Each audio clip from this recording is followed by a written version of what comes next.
Flexion, or plantar flexion, of the ankle occurs primarily by the gastrocnemius, plantaris, soleus, fibularis longus, and flexor digitorum longus muscles.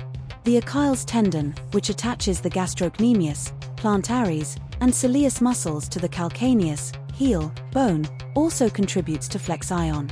Extension, or dorsiflexion, of the ankle occurs primarily by the tibialis anterior, extensor hallucis longus, and extensor digitorum longus muscles.